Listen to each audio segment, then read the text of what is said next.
So today, we're going to pull back the curtain on a hidden force that, well, basically powers our entire automated world. It's an idea you've probably never even heard of, but trust me, it's absolutely everywhere, running silently in the background. All right, let's get into it.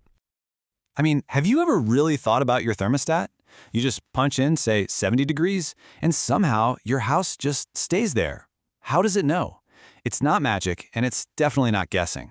There's something really smart going on. And it's the same deal with cruise control in your car, right? You tap a button, and boom, you're locked in at 65 miles per hour. Doesn't matter if you're going uphill, downhill, it just holds steady.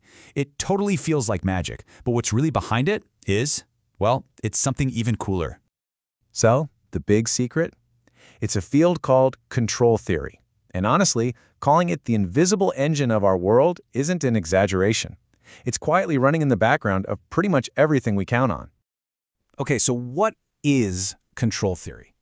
In a nutshell, it's the science of getting a system to automatically hit a target.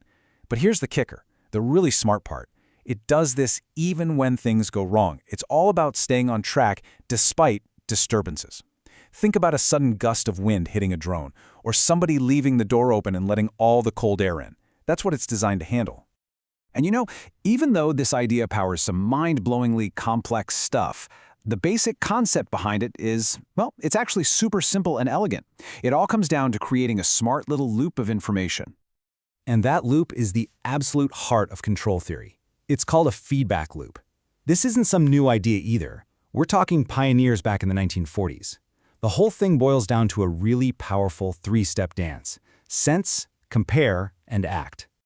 The magic of the feedback loop? It's all about self-correction. The system isn't just flying blind. Nope, it's constantly looking at what it's doing, checking the results, and making little tweaks on the fly to make sure it stays right on target. So let's break that down. First, sense. The system has to measure what's happening right now. What's the current state of things? Then, step 2, compare. It takes that measurement and holds it up against the goal. This is where it figures out the difference, the error. It's basically asking itself, how far off am I? And finally, step 3, act. It has to do something to shrink that gap and get back on course. Let's bring it back to the thermostat, because it's the perfect example. The little thermometer senses the room as, say, 68 degrees. The microchip inside compares that 68 to your goal of 70. It sees that 2-degree gap. So what does it do? It acts, flicking on the furnace. And of course, once the room hits 70, that same loop tells the furnace to shut off. It's just this constant, simple, brilliant loop. To really get why this feedback thing is such a game changer, just think about the difference between a closed-loop system and an open-loop one. A toaster, that's a classic open-loop system. It's kind of dumb.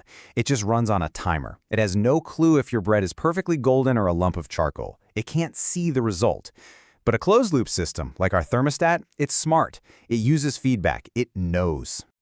Okay, so here's the thing. This simple little feedback loop, it's not just for thermostats and cruise control, not even close. Once you get the hang of what to look for, I promise you, you will start seeing it absolutely everywhere. I'm talking from the scale of the cosmos all the way down to the tiny cells inside your own body. All right, let's start big. Let's look up at the sky. In aerospace, control theory is pretty much the whole shebang. It's what steers rockets into a precise orbit, making millions of tiny little corrections every second. It's how a drone can just hang there, perfectly still, even when the wind is whipping around it. It just senses the tilt and corrects instantly. In an airplane's autopilot, that's just one big, sophisticated control system, keeping the plane perfectly level for thousands of miles. But you don't even have to look that far. Just look in the mirror. Your body is an absolute master of control theory. It's called homeostasis, right? When you get too hot, your body senses it and acts by making you sweat. When you eat a donut, your pancreas senses that spike in blood sugar and acts by releasing insulin. Heck, even just walking across a room is this incredible, non-stop feedback loop between your eyes, your inner ear for balance, and all your muscles, just to keep you upright. And what's really wild is that this logic, it's not just for physical things, like machines or bodies.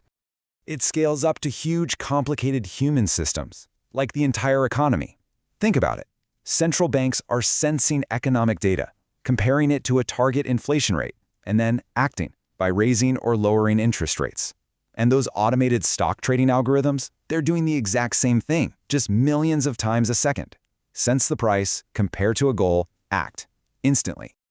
So, okay, it's pretty clear this idea is foundational to, well, everything we've built so far.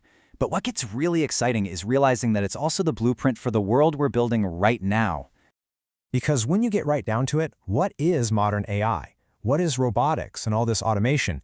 At their core, they're just really, really advanced versions of control theory.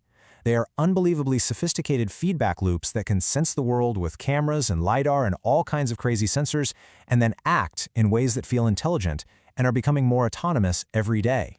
Which kind of leads perfectly to this quote. The whole point of control theory isn't just to sit back and try to predict what's going to happen. No way. The goal is to build systems that make a desired outcome happen. It's about actively shaping the future, whether that's the temperature in a room or the path a self-driving car takes. And that leaves us with a pretty heavy question to think about, doesn't it? As these control systems get smarter, more powerful, more connected, who's actually setting the goals? Who, or maybe what, is ultimately in control? Something to chew on. Thanks for tuning in.